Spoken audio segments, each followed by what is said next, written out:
Hello and welcome back. Well, it's time to take this cover tops for a spin again. Now, I did change the PvP fit for this ship quite a bit, and of course, the change was necessary. Now, the first change that you will notice is that I use beam lasers instead of decomposers, in this case Centum C-type medium beam lasers. So far they have been doing a decent job, and of course they have been doing a decent amount of damage. Of course they have better accuracy and a higher rate of fire, which makes them very decent. I do have dual webifers and I do have one Predator Warp Disruptor, which has a 30 km disruptor range, which is very good and of course very useful in PvP.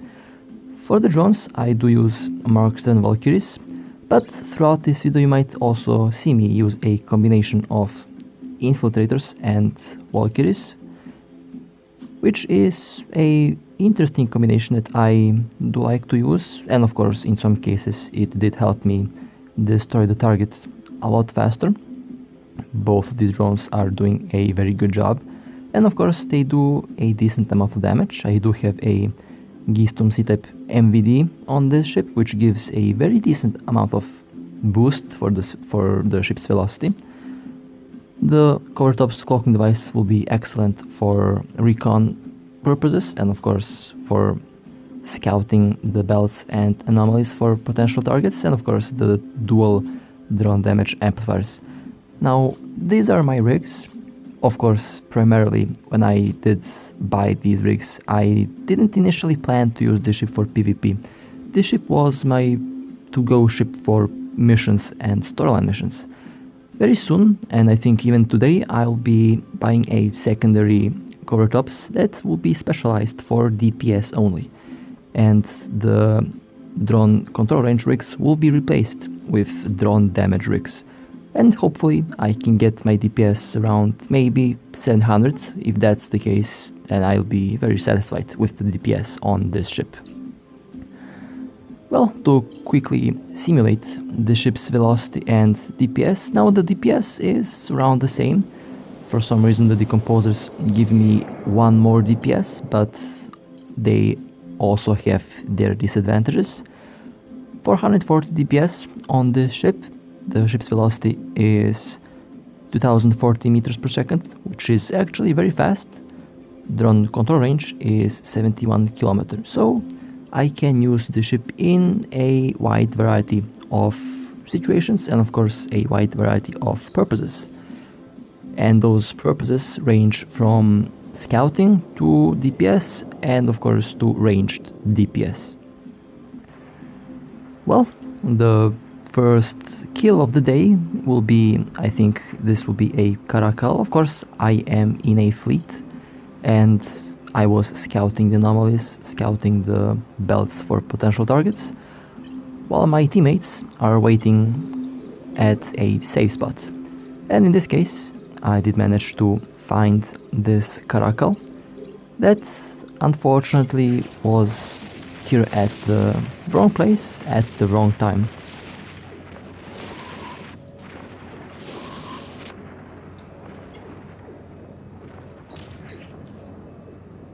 We are well equipped if we stumble upon a serious target, which I do hope that we will find. And of course, this Caracal is going down very fast. The Caracal didn't stand a chance against three of these ships. Well, and of course the pod somehow manages to warp out, but that was the first kill that we did catch. Now of course I am still using I'm still doing the same thing that I was doing back when we caught the Moa Guardian. Back when we did catch the Moa Guardian, I was scouting the same way that I am scouting right now. And of course I do report the location of all the ships that we do stumble upon. Warp drive active. Now this will be a solo kill. I think it will be also a Caracal, but I'm not sure. This one I did scout, and of course I did find the target. I have to admit, the cloaking device is really useful for PvP. Let's see. Well, this is a stabber trainer. Okay, well, this is a tier 5 cruiser. Now, I have to admit, I did have very bad ping at this moment. In some cases, the weapons refuse to activate and things alike. Now let's see what will happen. I am approaching this target very fast, and for some reason the ship didn't want to approach, but that ship was prepared to warp out. Of course, it is a stabber, they are very fast, but I'll give chase, why not? Interestingly enough, I do warp faster than these ships, so theoretically I should be able to catch up quite fast, because my warp speed is around 4 AUs per second, while the warp speed of the, I think, of the stabber trainer is at around maybe 3.5 AUs per second. I actually kind of forgot what was the warp speed of these cruisers.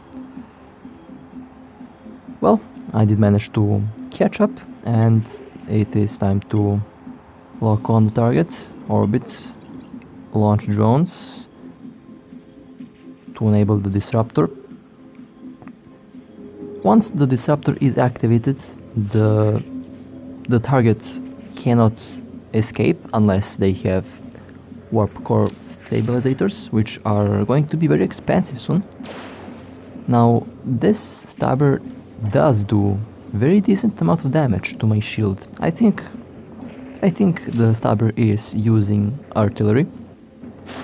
Now here I did actually activate both of my drone damage amplifiers, but one of them only activated, which was weird. But I do have very high DPS compared to that cruiser, so I don't have to worry about losing my shield here. Although I'll have to say that stabber is doing a good job to destroy my shield. And of course my capacitor, because I did have the MVD on well, I did have the MVD on for a long time. Couple more hits from the drones should take out that ship.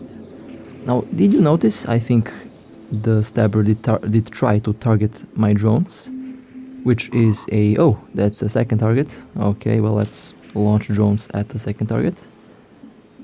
Well, the second target warped out. Okay. Now, one advice that I can give in this type of situation: if your opponent is using drones as the primary DPS source of the ship that your opponent is flying, shoot down the drones.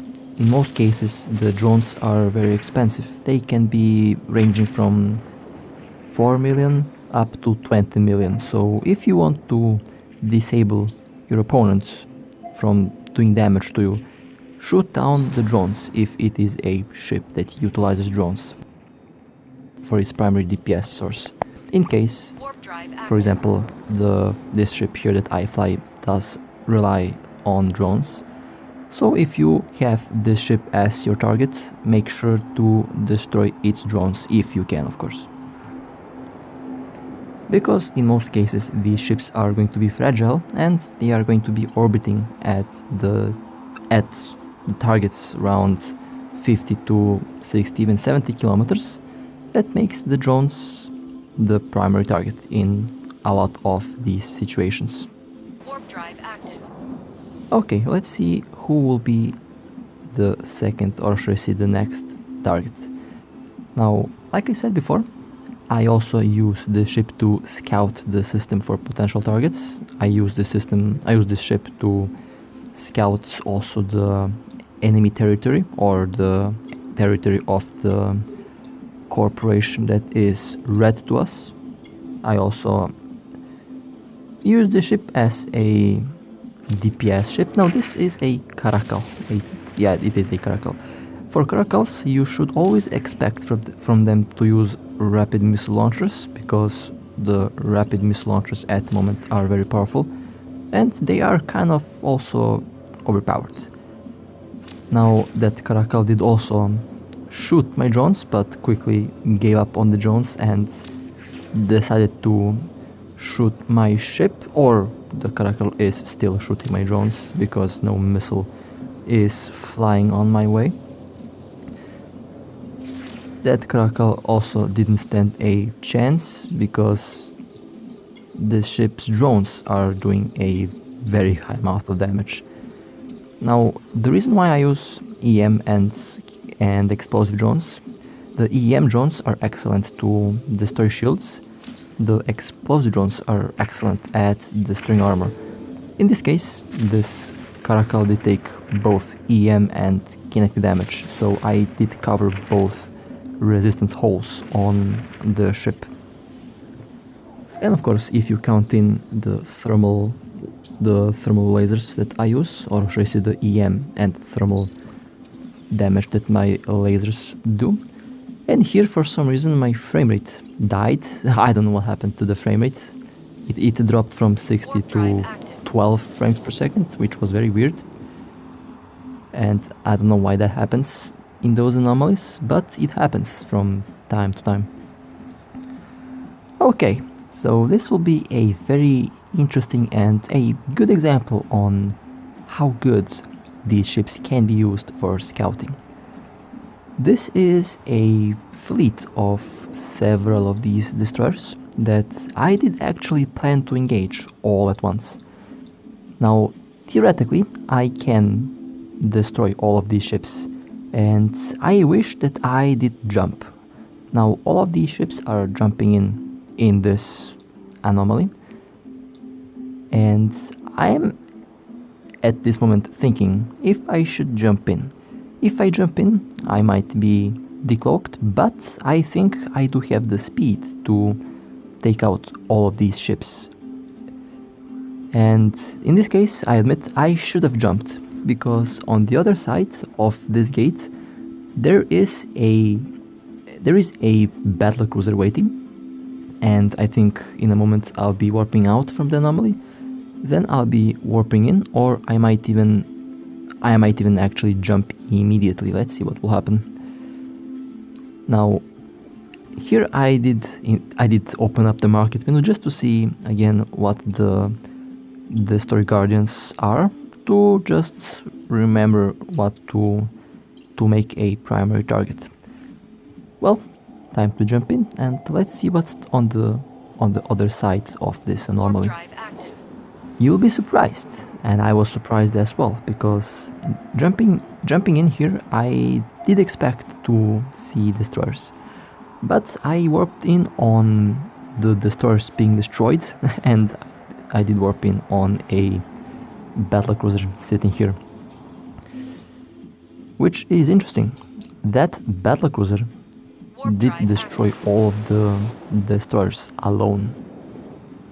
So I should have warped in. I think that would have been a very interesting situation, because I would actually go and I would shoot the battlecruiser as well. But because the battlecruiser did uncloak me, I decided to retreat, because my cover has been blown, and once your cover has been blown, then the best thing to do is to regroup and to look for another target.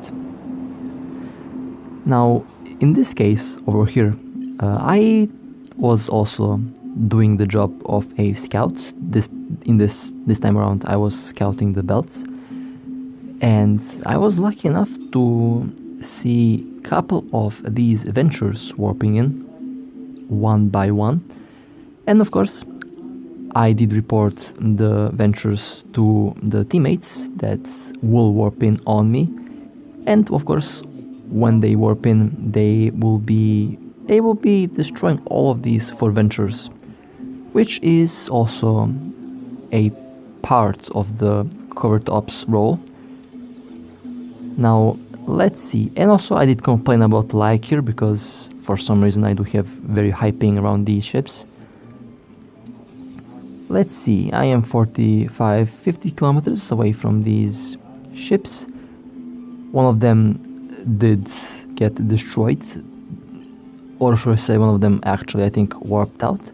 Now, because my teammates are stuck in another system, they have the criminal timer and they have the aggro timer.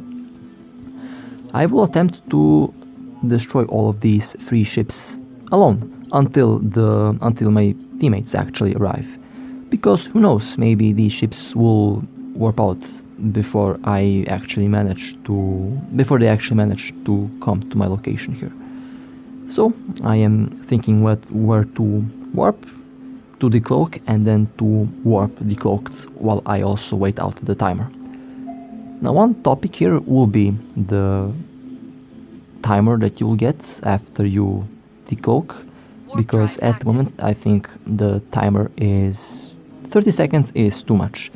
And here you are going to see how I deal with the 30 seconds. I warp out, I disable the cloaking device, I do have the timer going on, and by the time I arrive at the belt, the timer will be out and I would be able to lock on the enemy ships. Okay, I'm arriving at this empty belt here. Thankfully the belt is empty, because if they work in a team, then they can report that I am at the belts, and if that happens, then those 3 ships that are mining can escape. Okay, let's warp in. Let's see what will happen. Am I going to surprise them? Let's see. Now, this is a cruiser, and cruisers can have a hard time locking on enemy ships that are smaller than cruisers. For example, interceptors, frigates, drones, and ships like that. So I have arrived very close to all of these ships. The closest will be the primary target. I will launch my drones, focus fire on the first one, enabling the disruptor, and once the ships get locked on, I can unleash all weaponry on these ventures.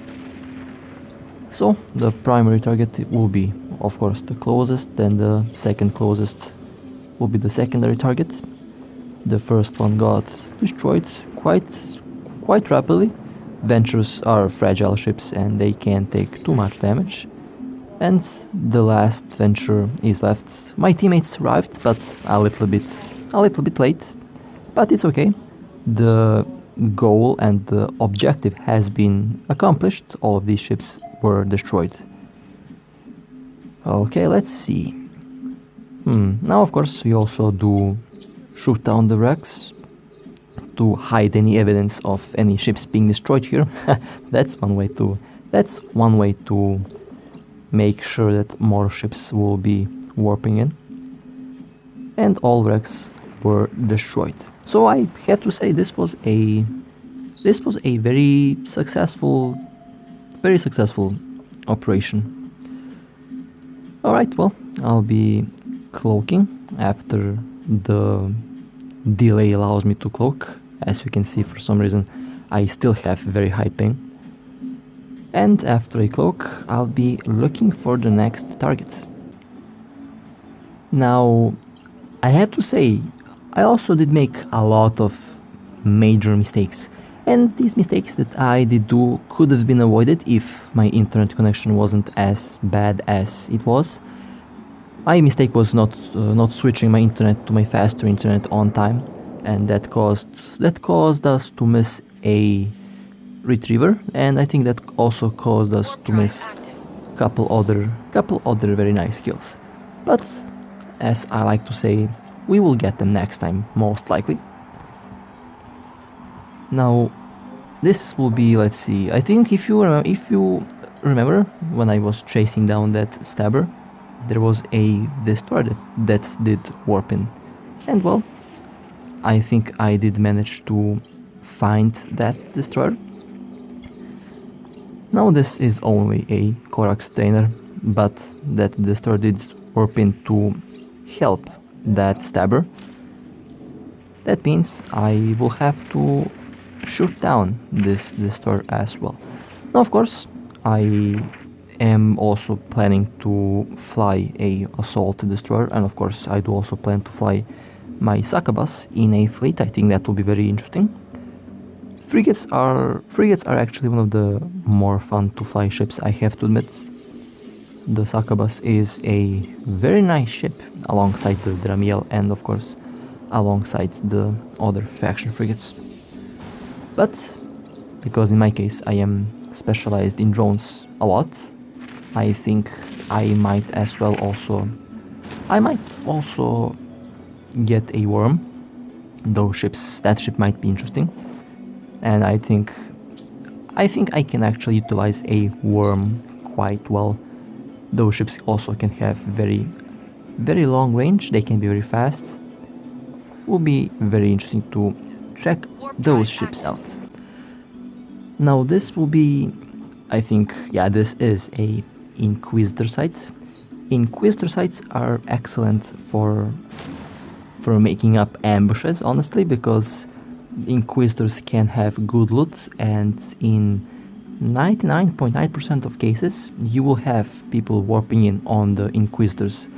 So setting up a ambush in the 3rd level of a Inquisitor or Scout anomaly is something that you should be expecting.